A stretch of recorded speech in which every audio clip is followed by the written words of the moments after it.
أعوذ بالله من الشيطان الرجيم.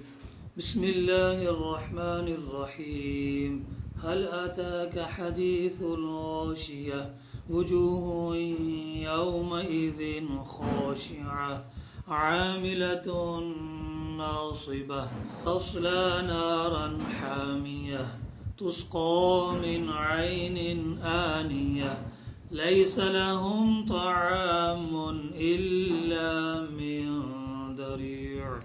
لا يسمن ولا يغني من جوع وجوه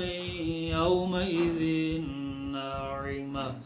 لسعيها راضية في جنة عالية لا تسمع فيها لاغية فيها عين جارية فيها سرر مرفوعة وأكواب موضوعة ونمارق مصفوفة وزرابي مبثوثة أفلا ينظرون إلى الإبل كيف خلقت وإلى السماء كيف رفعت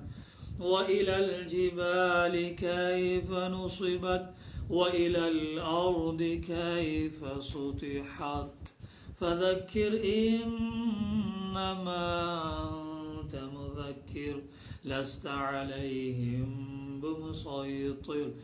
إلا من تولى وكفر فيعذبه الله العذاب الأكبر إن إلينا إيابهم ثم إن علينا حسابهم